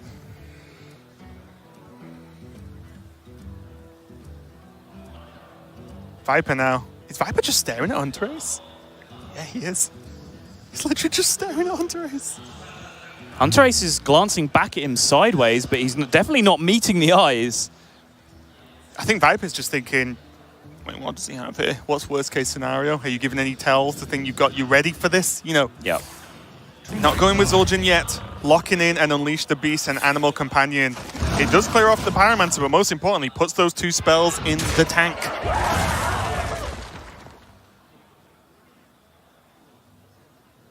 And now the Rain of Frogs, Feral Spirit, all of this can help him a lot. But the worry is, like I said earlier, mana restrictions. Can he, like, how much can he overload? And also, these are spells, so they will not hit the board and generate him more spells that might be Witch's Brew to help with heal. Such a scary spot for Yeah. Hunterace, and you can see it. He leant towards the Rain of Toads, caused himself to take a moment. He's going to go in. This is a huge overload commitment. Rain of Toads and Feral Spirit. Viper picks up the buff Tundra Rhino. And this is going to put my theory to the test of who actually wins this when it comes down to the late game. Yep. Because Viper still has so much gas ready to go. Popping the Oh, Zul'jin. boy. Let's see the fireworks. Bear in mind, he left the Leok because he wants it to do something, but that looks like a dead Leok to me, right? Woo! Huff, huff. That's going to be all. Oh no, sorry, 1 Huff is dead. 1 dog's dead. The Leok's dead. That is huge for the we knew that Unleash the straight away. Hounds. Yeah. I was just waiting to see it happen. Oh! Oh, yep. Die Frenzy on the doggo. There's 3 hounds. Hand is full though, so he is going to burn a card on draw. And if we know anything about Die Frenzy. Wow, nothing hit face there. But he did manage to clear up the board, and here we go. It's the overload, the mana restrictions. Yeah, remember, Hunterace just can't do anything in response to this, really. Ziliak's being picked up off the top is about as good as it gets. Pyromancer Lightning Storm would have done it as well. Sure. Maybe not as nicely as the Ziliak's pick, of course, but it would have done it. I think the problem with that Hunterace sees as well is that he then can't Shadow Walk the turn after, which he's probably going to need to do sooner rather than later in this position. Side benefit of the Zul'jin as well is the hero power can now be aimed, which means he doesn't have to give Hunterace any extra healing. And hold on a second. Charging Scavenging Hyena here. Does it? How is he trading off minions though? Springpaw. Into what? If he trades into Ziliax, it heals some more, then it's going to buff the Hyena. I mean, it might not be lethal, but it's an enormous Scavenging Hyena that That's still true. gets to connect. That's true. So he gains what? A net 1 health? Hunterace does?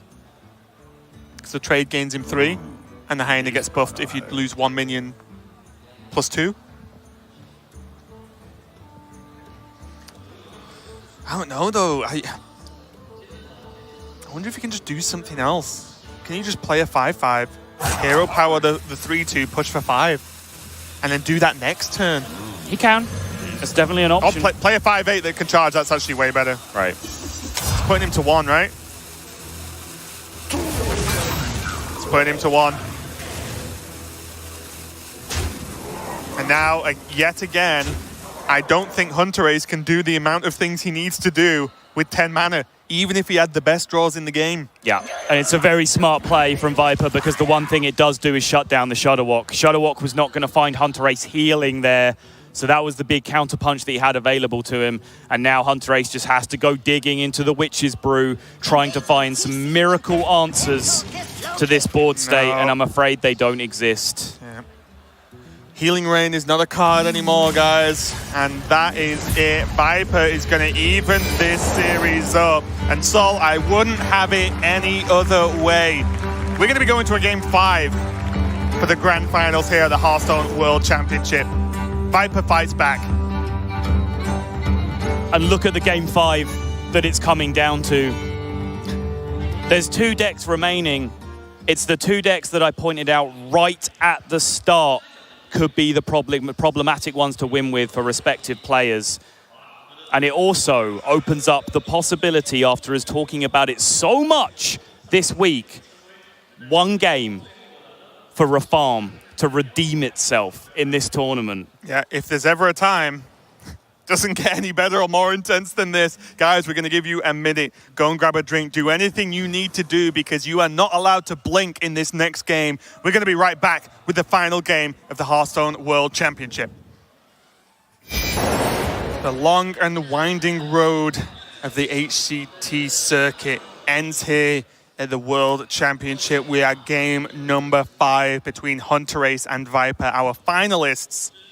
And it's all going to come down to this. Everything on the line.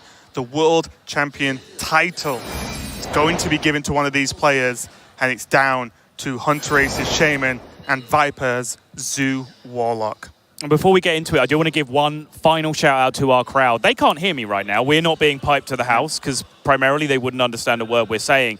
But there was a little worry, at least on my part, that when all the home country players dropped out before this final day, that the audience would be a little bit flat, a little bit less invested in what was going on. But I'm sure you guys have heard some of the reactions coming through our microphones. They have been fully into this and made this, played as much of a part as anyone into making this final feel as special as it has been.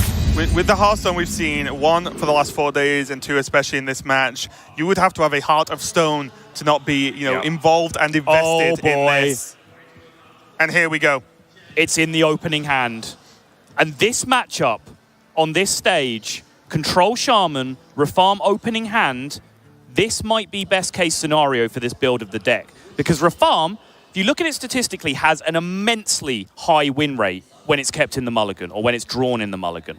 And there's an explanation for that. Shout out to Rebecca on Twitter who put this into words that I was looking for. When you have Rafarm in your opening hand, you can plan for it long term.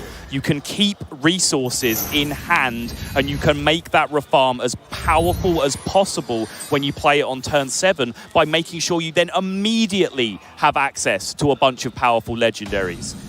He's putting his money where his mouth is. He kept the Rafarm.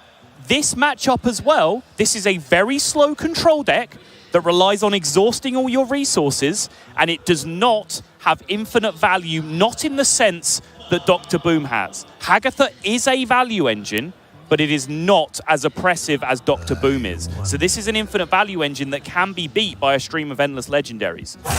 This scenario right now, in Game 5 of the World Championship Final, is the best case scenario for Archvillain Rafarm. Let's see what it can do, and I am very interested because how do you even play this? How many cards do you hold? How slow do you go? How much do you life tap? Viper is here to teach us one way or the other, because we're going to find out. There has to be a winner. Hunterace answering this Argent Squire with an ooze. The rest of his hand not looking so fancy as far as I'm concerned, Sol. Hunterace not really with a lot to go on either, just full air in his hand. Double Ancestral Healing, one of the most controversial cards, I'd say, to be running main deck in your Shaman in this tournament. I like it. I'm a personal fan of that card at the moment. Okay. Abusive Sergeant is going to be used to proc this Sergeant Squire's attack and be able to kill off this ooze, and most importantly is a juicy target for this coin into Evil Genius. Hunterace, bit of a shrug. He's going, okay, well, you got me. You're doing the zoo things. Can I answer them? And these next few draws are going to be big. Hagatha's scheme, obviously not playable yet, but by the time he gets to turn 5, might just have enough damage to clear the board. If you were going to draw an unplayable card, that was the one to draw.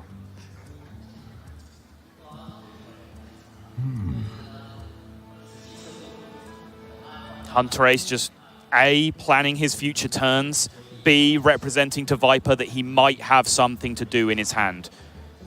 Bluff the fact that you're debating a small Pyromancer clear here. Bluff the fact that you're debating just dropping an Acidic Swamp Ooze into this board. Not much of a bluff. You'd probably just do that anyway. But there are things that you have to represent so Viper doesn't have the full knowledge that you just have nothing to do right now. It's a tough one. Outside of Totem Up Ancestral Healing, there is literally nothing to do. There is little time. But Hunterace is going in the tank. I'm taking deep breaths myself, Sol. I'm not going to lie. I'm just watching these players is making me nervous, and I'm not even on the stage. Hovering some cards. Might end up with just a totem. There we go. Mainly, he wants Viper to think. The more he's thinking about other stuff, the less he's thinking about some other stuff. That's which all it means was. Split attention. Now the lackeys, just as a side note, Goblin Lackey is the +1 attack and rush, and Witchy Lackey is effectively an evolve, a +1 evolve. I wonder. But now, does any of that pay off for Hunterace? Representing that he might be thinking about Pyromancer, representing that he might be thinking about Lightning Storm, whatever other nonsense idea that he's trying to get into Viper's head. I think it's a little transparent. Viper should just be able to play his game here. But remember, he does also have to consider how much attention he wants to pay to that late game plan of Arc-Villain Reform. Yeah. What is his plan? Like that's the problem, isn't it? Like I actually just don't know how much he's supposed to even play. He's just played 2 more minions. Yes, he has live tap. Yeah. But we've also seen Reform played in a position where there weren't that many cards left in the deck. Right. Which means you don't have tons of value because it's like, okay, 5 random legendaries on average are quite bad. Right. And I have no answers to these questions. Second scheme means that there's a backup clear, but second scheme also means there's a whole lot of nothing to do yet again for Hunterace. I will say there was no truly explosive start from Viper. There was no, unanswerable flame imp that's hit for 6 or 7 so far. It's slow in zoo terms, I'll say, but it is starting to heat up a little bit now with this knife juggler representing just a good chunk of damage.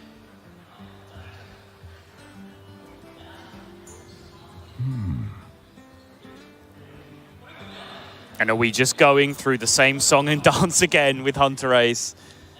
Waiting for the rope. There are some more considerations this turn, both in cards that he could be representing that he's thinking about playing, but also in terms of legitimate concerns like, do I hex this knife juggler? Which is a real question. Yep. Most importantly, though, I think Hunterace might be doing just anything he can to just stress Viper out. He says no. And it's also a weird backwards thing as well. The more my opponents pass as a control deck, the more I'm like, oh, I need to finish this game because they clearly have the late game stuff in hand, which, is not necessarily the correct way to think because you can be thrown off mentally by that. But it's something you have to think, right? If he's doing nothing, he's just played the news and passed every turn, then what the heck's in his hand? Because is that enough? Because Hunterace has passed? You just put a 1-1 in and go face and say, okay. I mean, it seems just like a nice balance, right? Like Hunterace has to scheme a board like that anyway, and by life tapping and playing minimal cards, he is setting himself up for that plan B of the Arch-Villain Reform. It's just kind of a win-win situation for Viper right now. I feel like it's just enough damage. Yeah. Test the juggle. Misses. Probably just the lackey in.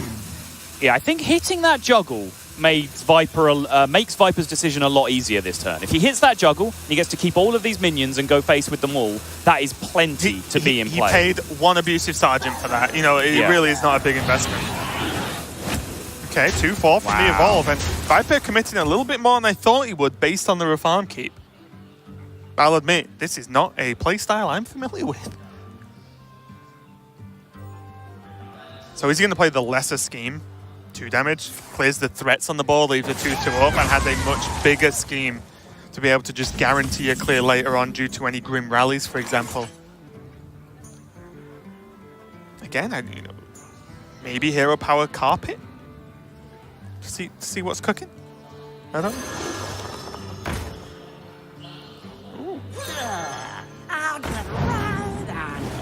Now we might just want to dump his hand before Reform and say I'll draw 1 to 2 legendaries a turn. Looks like it. He's pressuring Hunterace down to half health now. Yep. He's ooh. Oh. One more time. Oh. Okay. And is there only really one bad pull? Because funnily enough,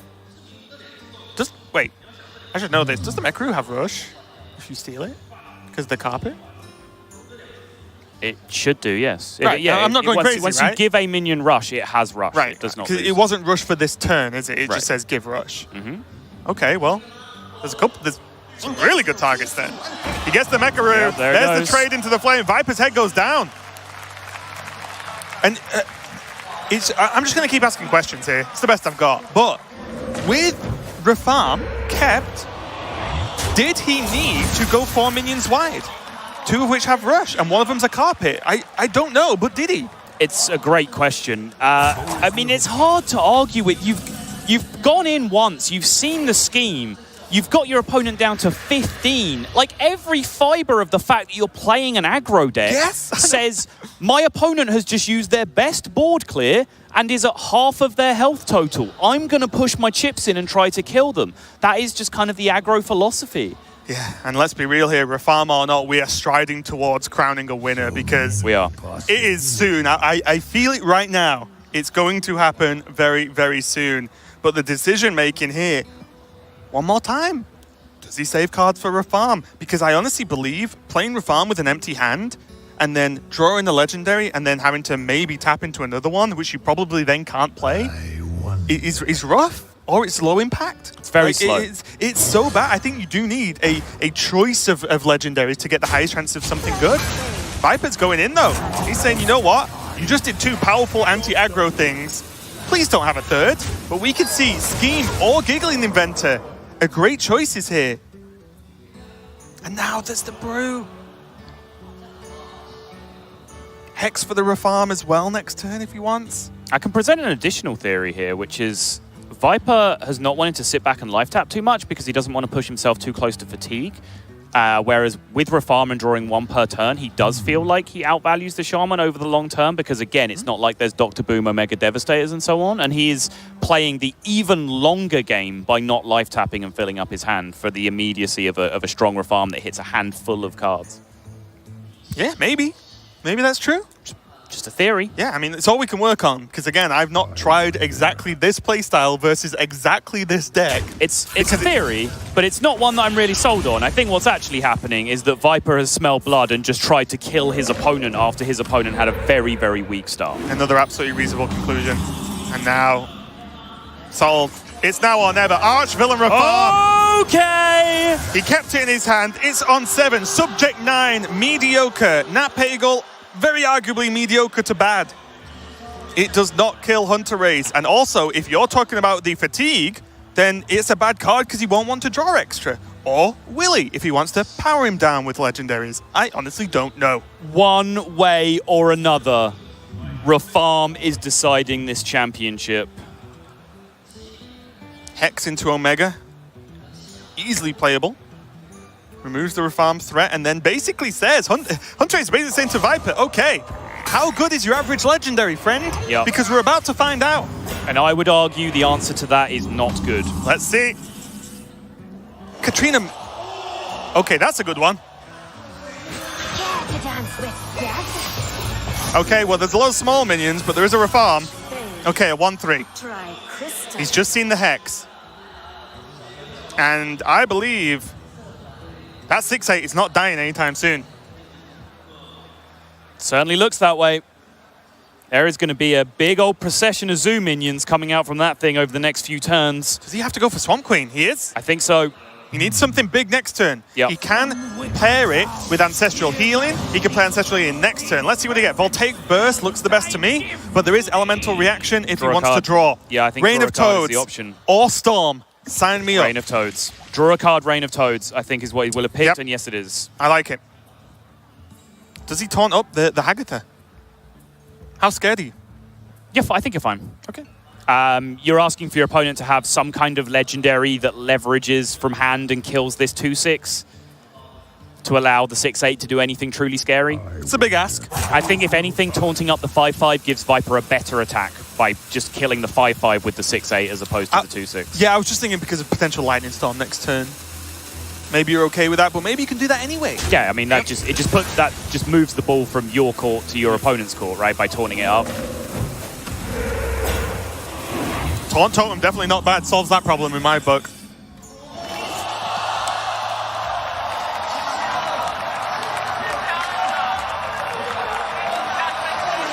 No words.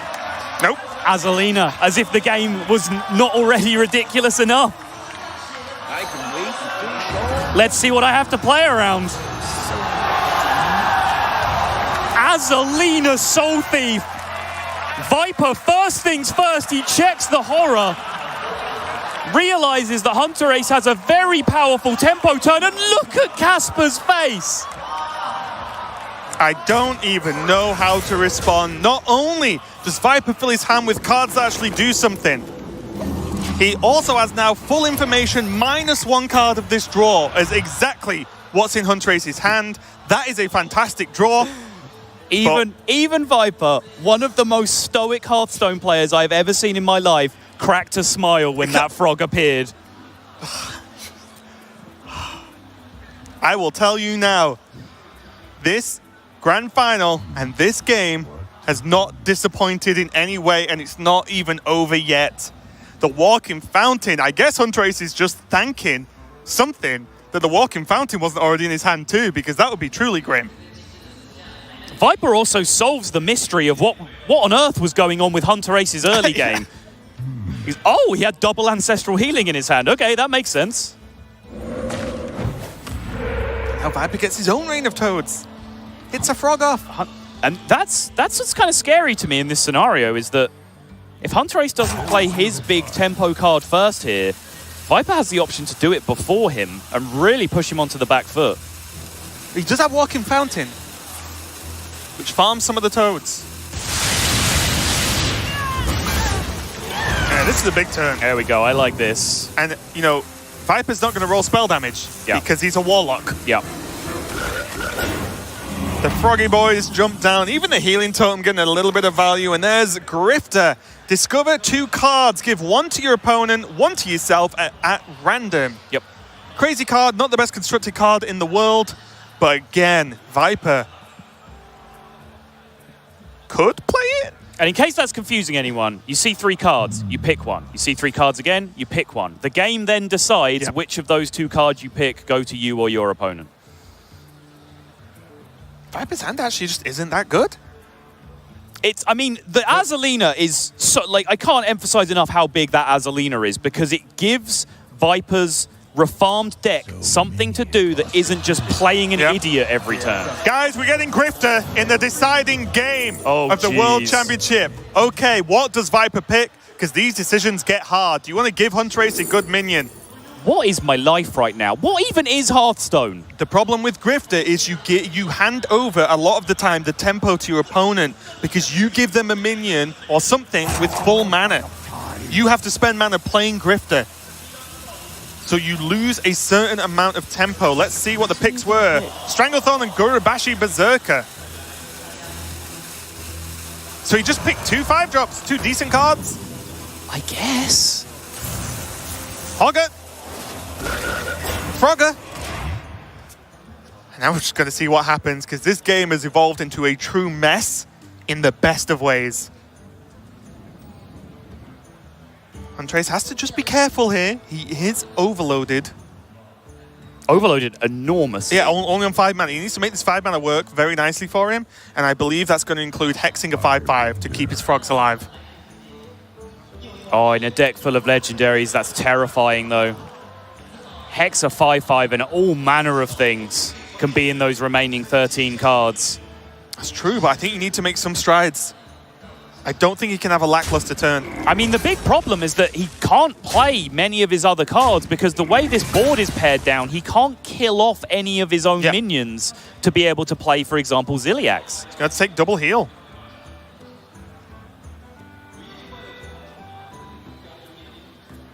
That healing totem doing work. It keeps the Drustvar Horror alive because Lightning Storm cannot be spell damaged yet.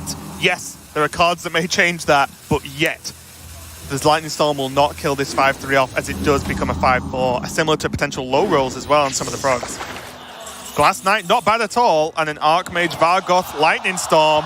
Sign me up, Soddle, because that will do it. I know it, you know it, Viper knows it, and let's be honest, if you can hear that, the crowd definitely know it. Vargoth Lightning Storm. He's a warlock, and he's casting Vargoth Lightning Storm this turn, Raven. It's not fair, Sol. Viper, though, this is huge. And Hunterace's face, just watch the face of a man who's about to get wrecked.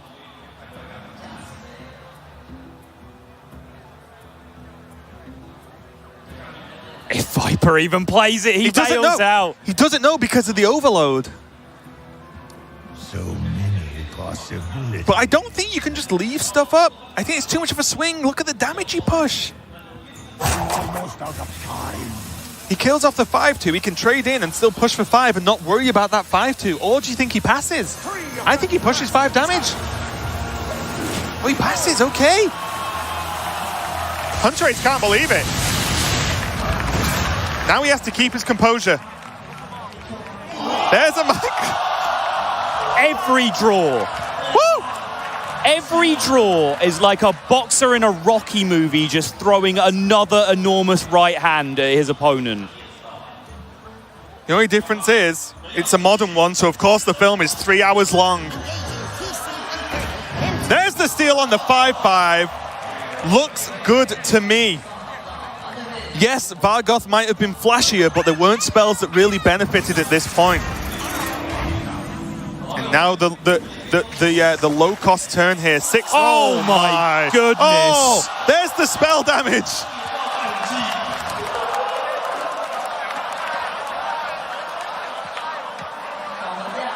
Was Viper the chosen one all along? Was Rafam the chosen one all along? The redemption story of Rafam and Sottle. Is he going to have the last laugh? The big deal here is 6 mana. The heavy overload from the double lightning storm means that Viper has less mana to play with. That is the air quote punish for having that amazing turn last turn. It's starting to matter less and less because Hunterace's deck does not have the tools to beat this level of gas. Behold! Did Vargoth just summon a 2-2? No, he did not. It just looked funny with the animations. Hunterace now does have the walking fountain and a reheal to start chipping away at this board. He does have minions that feel more impactful trade-wise available to him. Yep. That is a bonus. That is something he has to keep in mind, and he has to keep his calm. There is, frankly, silly things happening right now in this game of Hearthstone. That's basically the most important game of Hearthstone these two players will ever play in their lives, almost certainly. But he has to keep his cool. What is the best play? How can he progress in this game? And I think making just use of this board he has is extremely important. And Hunterace saying a fond farewell to this Vargoth and saying, no more, friend, no more. Cancel off the Nat Piggle if he wants, but does he want? Can just Ancestral Heal and call that a day. I think Hunterace has to establish himself as the aggressor here. Yeah. Like I said, he has the minions that can trade, right? Yeah.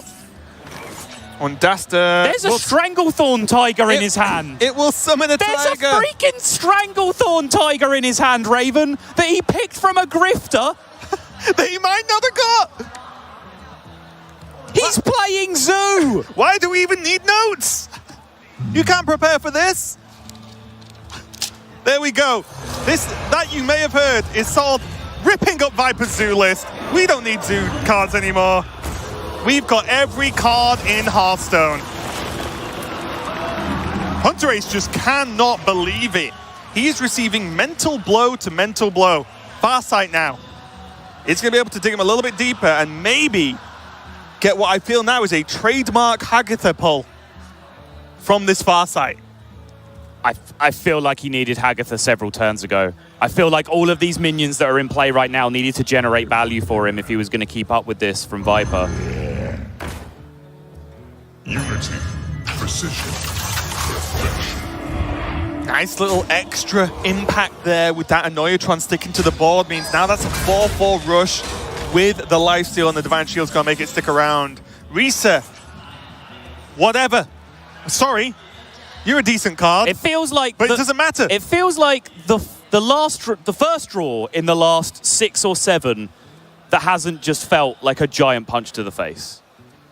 Except he can play it with Risa, Windrunner. He does gain a weapon.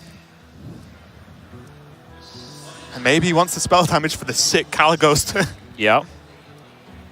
Now the Viper, if he's hovering this Giggling Inventor, he feels under threat, and kind of so he should. He absolutely is under threat. There's a lot of damage being represented on the board. I'll say the good thing for Hunterace now is he's seen most of the Azalina cards, right? Yep. So now he's back to almost, well, he's got random legendaries. Let's see what this Farsight's going to be, though. 6 that mana Shudder Walk. Okay. That is a high value minion right now. Does he want to play it before Hagatha? Because he's the aggressor with the minion focus? He doesn't want to deal 3 to his own board? It's possible, but he does have the Twilight Drake in his hand, which does make it better on the following turn anyway. But I like your thinking. It's a very, very good Shudder Walk right now. He gets a Drusvar again. He gets a Drusvar again, and he casts the Battle Cry of the one that he's already played again. Mind Control Tech. Mind Control Tech. Giggling Inventors. And is this Gurabashi Berserker that Viper gave to Hunterace going to be a potentially game-winning card? Why are we saying this in the last game of a World Because this is our lives now, Raven. This is what we do. Now there's a Houndmaster Shaw. It means Glass Knight can attack in the same turn it's played. With Witch's Brew. Synergy. It took me a minute to realize. Why are we casting Hunter, Paladin, Mage, Shaman cards in Zoo? One last time for old sake. It's pronounced Shaman.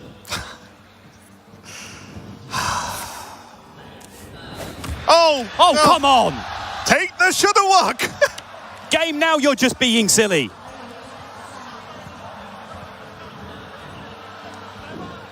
My pack will hunt you down.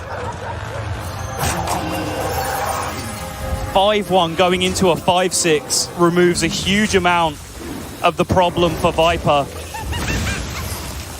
4 minions in play, though. And Viper is going to value trade. The Mind Control Tech in this Shudder Walk is live. Sign Hunterace up for 1 Shudder Walk, please. It's got to be the walk. Yeah, it's not getting any better, right? Yes, you kill 2 minions. You can kill off the Shaw, you can kill off the 1-2, leave 2 4-attack minions on board. The Walking Fountain, whether you heal it or not, is dead if you do that, if that is the play. Hex, you've got to say, has limited impact right now. Farsight, if it draws Hagatha, like I said, I don't think that's good enough. Hunterace is hovering the walk. He's got a Farsight. He's still very ahead in fatigue. With 2 cards now. That was a 4-mana Giggling Inventor. He can still walk. But now he might gig first to go wider. He doesn't. He goes now, and you know what? Let's just see what's going to happen. There's the big health. He does, even though the Omega Defender didn't activate the first time around, it does still just recheck again. Woo! And look at all this value. Look at all this board pressure. That walk has just opened up lethal as 16 attack and 16 health. Means Viper has to be a little bit worried. High Priestess Jetlick means that it's going to be a taunt with Lifesteal along with Witch's Brew. Means that there's a chance. But there is frankly 1 million attacks on the board for Hunterace now. Remember, everything has rush. Oh, Viper is putting his tournament life on the line with a Caligos. That doesn't look good to me. The best he can do is a Witch's Brew, and isn't he just dead? He has 0 mana Destroyer minion. Demon Ball! He has 0 mana Destroyer minion, Raven. I'm an idiot. Oh, I can't take much more of this, Sol.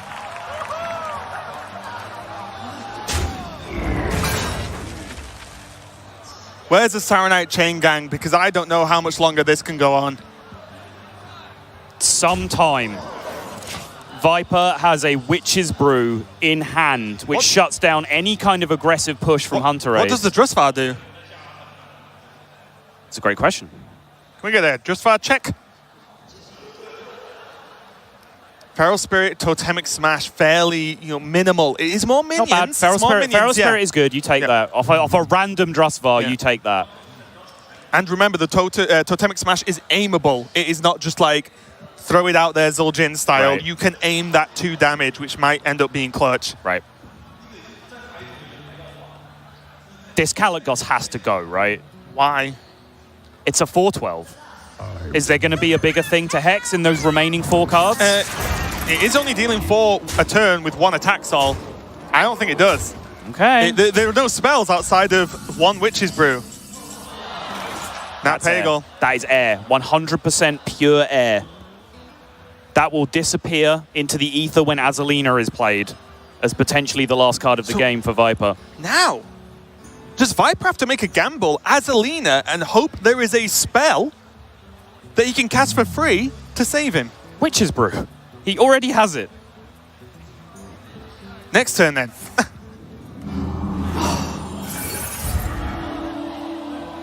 He goes up to full, but is it... Oh, I mean, he can use it all, the whole Witch's Brew this turn, but can he afford to?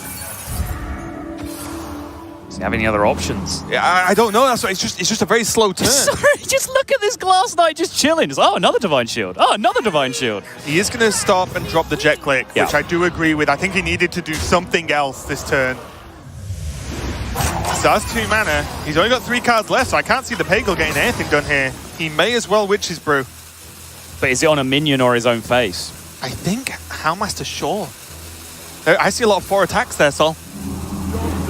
Going to the face. Okay.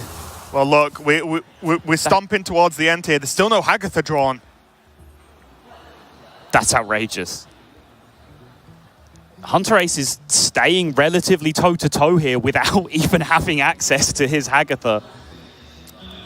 Turns out Shudderwock's hell of a card. And Viper has a chance of stealing the Hagatha for himself if he can time the Azalina. But he's got no minions left.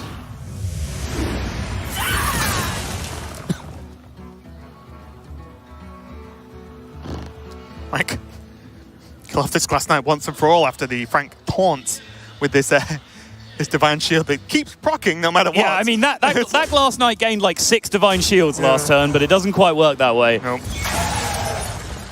Again, Hunterace on full health and slightly ahead on fatigue. But you've got to say, just has more access to heal potential than Viper does because of the Hagatha coming down eventually. I think Hunterace is too far ahead, Sol. Outside of a Deathwing, in which there's I'm staring at a Hex. That might be what Hunterace is saving the Hex for, you know. Literally a Deathwing. You might be right. What one card beats him now? Deathwing off the top, slam it game. Does this 3-2 change the equation more than a random Hagatha card later? Nosdormu, that doesn't look good enough to me. All right, here's the standard of how ridiculous this game is. Nosdormu was drawn and you could hear a pin drop in this arena. No one cares about Nosdormu. That is the standard we've set. This is it, Azalina for a dream. And there's the 0 mana Hex because Kalikos is still on the board, but Sottle, is it enough? Pyromancer as well. That's kind of the business right now. My lord. Second Azalina after the Reform as well. Still no Hagatha for Hunterace. Drustvar Horror looks good to me. Totemic Smash can clear off one of these minions. Even gain a totem, which I think any minion is good right now. Yep. And maybe he just pushes. It's coming back right at him, though. He knows. He knows the very same thing is coming back. This is now quickly becoming a fairly solvable situation on both sides. Surely he wants to go first, though, right? Oh, for sure. It's just when I say that, I'm saying he's considering, do I play Pyros with it? Do I play 1 Pyro with it, 2 Pyros with it? What am I going to do to leverage my 2-3s against his 2-3s next turn? Is this going to be double Pyro? Oh, he's just he's going for the Horror, right? Going for the Horror on the Pyro. Viper literally has no spells left in the deck unless some legendaries, or his last 2 legendaries generate them. Yeah. And I think Hunterace might just be 1 step ahead because Totemic Smash does not deal with this board. He chooses to not overkill as opposed to overkill, though, which is kind of interesting in that scenario. Gruul. The Dragon Killer, I believe, is the full title, not official. Hearthstone, of course, but still. That's a big minion, but is 1 big minion enough? There's only 1 more draw left, and unless that Gruul is played and hexed, and the next draw is Deathwing, I think that's going to be it. But we've said that about 50 times this series, so quite likely to be wrong.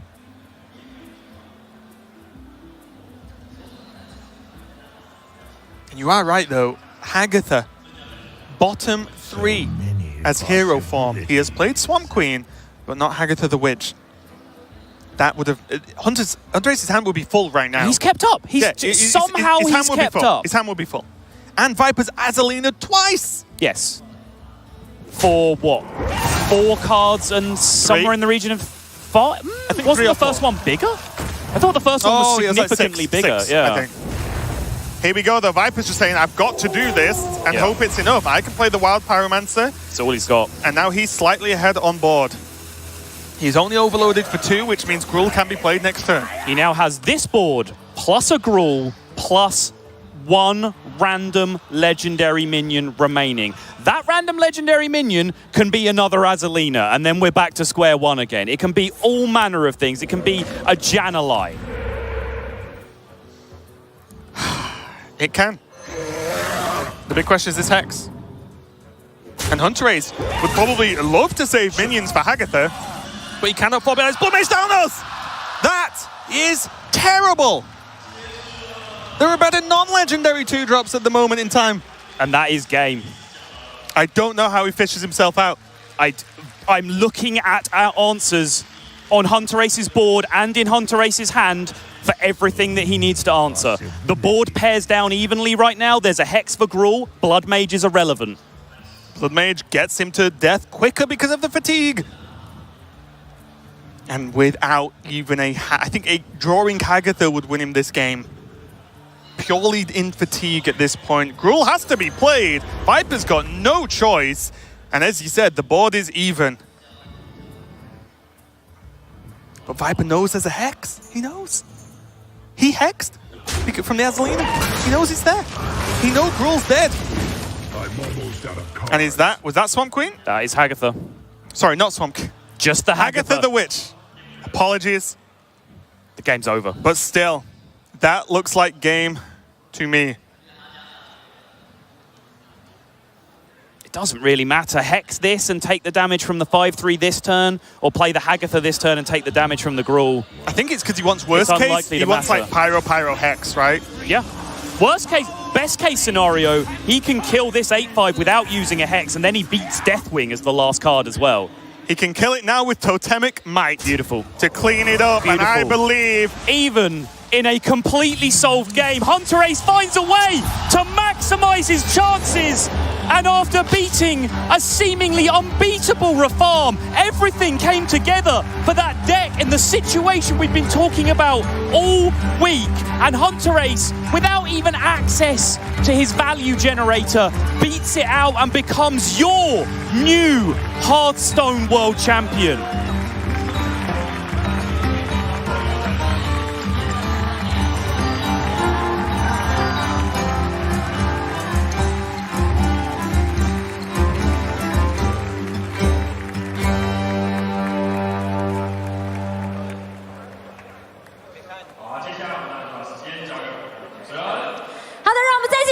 恭喜我们的 Hunterace 成为了我们的2019服饰战绩 HCT 世界总冠军！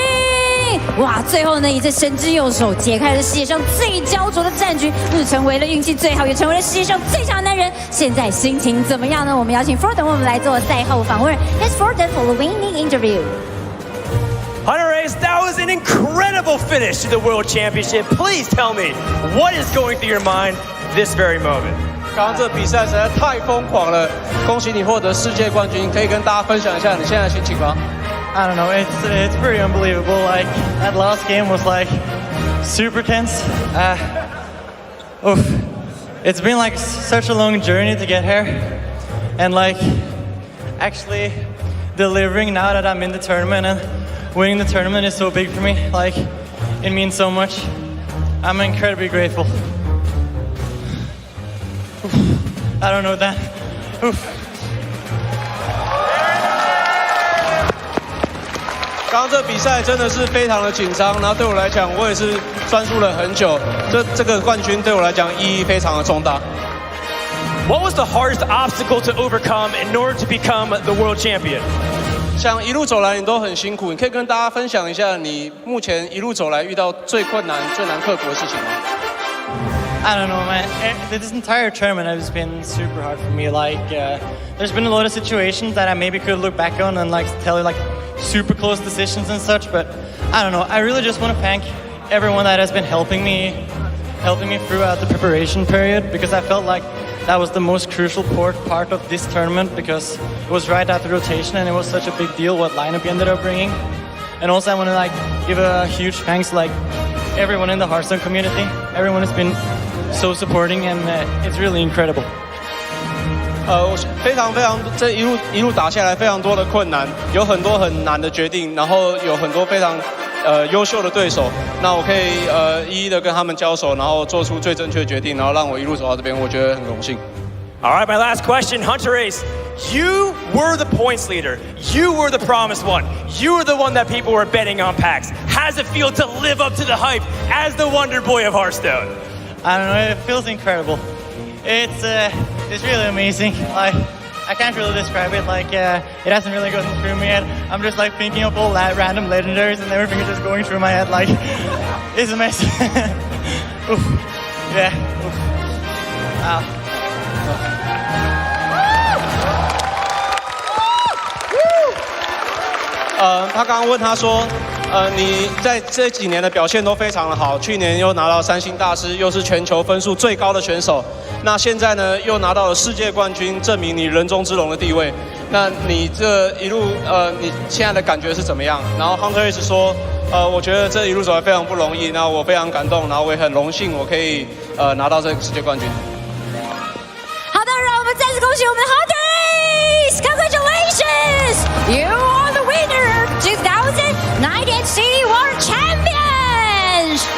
Okay, and we're going to present the trophy. Let's welcome the Senior Global Franchise Lead of Hearthstone Esports, Sam Braithwaite, and your 2017 HCT World Champion, Tom 60229. 掌声欢迎我们大哥以及我们的 Sam， 我们来进行颁奖。Please present the trophy to Hunterace! Woo! Congratulations! 再次热烈掌声给我们的 Hunterace， 也给我们所有的选手以及我们所辛苦的赛评以及我们的主播们。